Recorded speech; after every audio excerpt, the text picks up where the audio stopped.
کا بیٹا جو معاویہ تھے، ایک معاویہ رضی اللہ تعالیٰ عنہ یزید کے والد ہیں، اور ایک معاویہ یزید کا بیٹا، وہ آئے، اور وہ جب آئے تو اس نے کہا میں ایسے تخت پر بیٹھنے کے لیے تیار نہیں جہاں پر اہل بیت کا خون پایا گیا ہو، اور وہ وہاں پر نہیں ہوئے۔ اب دیکھیں یہ واقعہ پیش آیا، اس میں یہ سارے کے سارے یہ مجرم تھے، سارے کے سارے مجرم تھے۔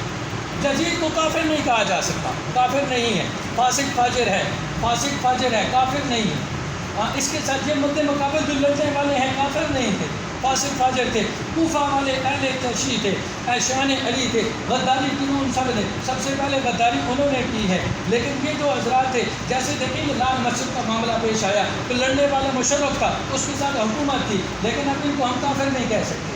ہاں غداری تو انہوں نے کی ہے، فاسق فاجر بن گئے ہیں، لیکن وہ کافر نہیں ہے۔ تو بالکل اسی طرح یزید یہ جو تھے یہ فاسق فاجر تھے، فاسق فاجر ہیں، گناہ گار ہیں، اہل بیت کا خون بہایا ہے، لیکن یہ کافر نہیں تھے۔ علماء نے اس کے بارے میں توقف لکھا ہے، یہ جنتی یا جہنمی ہے وہ اللہ جانتا ہے، تو کوئی بھی دنیا میں نہیں جان سکتا۔ اب دیکھیں اس واقعے سے ہمیں کیا سبق ملا ہے؟ پہلا سبق ملا ہے جو حضرت حسین رضی اللہ عنہ نکل کے آئے، پہلا سبق مل گیا ہے، پہلا یہ مسلمانوں کا عقیدہ ہے، عالم الغیب صرف ذات کس کی ہے جی؟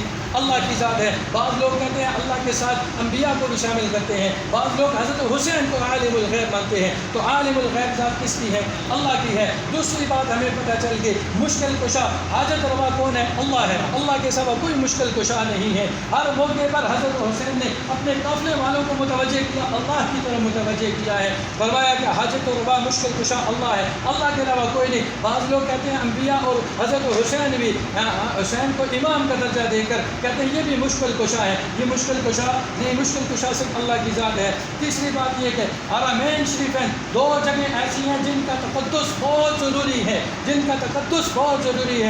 مکہ شریف ہے، دوسرا مدینہ شریف ہے۔ اسی وجہ سے حضرت عثمان رضی اللہ عنہ نے شہادت کو قبول کیا، مکہ مدینہ کے اندر کہا کہ بھئی میں لڑائی کرنے نہیں دیتا۔ حضرت علی مکہ مدینہ سے کوفہ چلے گئے، کہا میں مدینہ کا تقدس پامال ہونے نہیں دیتا۔ اسی لیے حضرت حسین رضی اللہ عنہ نے مکہ اور مدینہ کے تقدس کی خاطر وہاں مکہ اور مدینہ کو چھوڑ کر کوفہ کی طرف روانہ ہوئے، کہا میری جان جا سکتی ہے، حرمین شریفین کی تقدس کو پامال نہیں کیا جا سکتا۔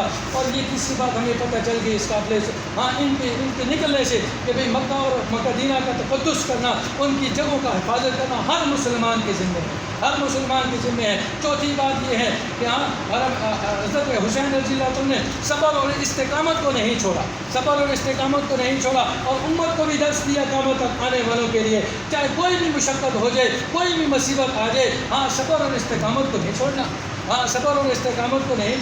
اور چوتھی بات حضرت حسین رضی اللہ عنہ کا جو منشا خیال کیا تھا، وہ چاہتے تھے کہ بھئی یہ جو خلافت ہے، یہ جو بادشاہت ہے، یہ موریثی نظام نہیں ہونا چاہیے، بلکہ یہ شوری نظام ہونا چاہیے۔ شورا کے تحت یہ آپس میں ایک بندے کو بادشاہ بنایا جائے، نہ کہ ایسا نہیں کہ باپ فوت ہو گیا تو بیٹا آ جائے، بیٹا فوت ہوا تو پوتا آ جائے، جیسے آج کل سعودیہ میں ہو رہا ہے۔ تو وہ ایسے نظام کو نہیں چاہتے تھے، وہ کہتے تھے کہ شوری نظام ہونا چاہیے، اور انہوں نے یہ اس سیاسی نظام کے خلاف کھڑے ہو کر یہ قیامت تک آنے والوں کو، مسلمانوں کو ایک سبق دے دیا ہے۔ کوئی بھی جابر اور ظالم حکمران آئے گا، اس کے سامنے حق بات کہنے کے لیے یہ امت کو سبق مل گیا ہے۔ ہر یزید کو للکارنے کے لیے یہ حسین نے سبق دیا ہے، اور پھر کہا کہ حق کی خاطر کٹ جانا یہ حسین نے سبق دیا ہے۔ اور چوتھی بات، پانچویں بات یہ ہے کہ حضرت حسین رضی اللہ عنہ نے اتنے مشکل حالات میں بھی نماز کو نہیں چھوڑا، اتنے مشکل حالات میں بھی، جنگ کے حالت میں بھی نماز کو نہیں چھوڑا، امت کو سبق دیا ہے۔ اللہ کے حکم پہلے ہے، دین سب سے مقدم ہے، اپنی جان سے بھی زیادہ دین کا ہے، عزیز ہے۔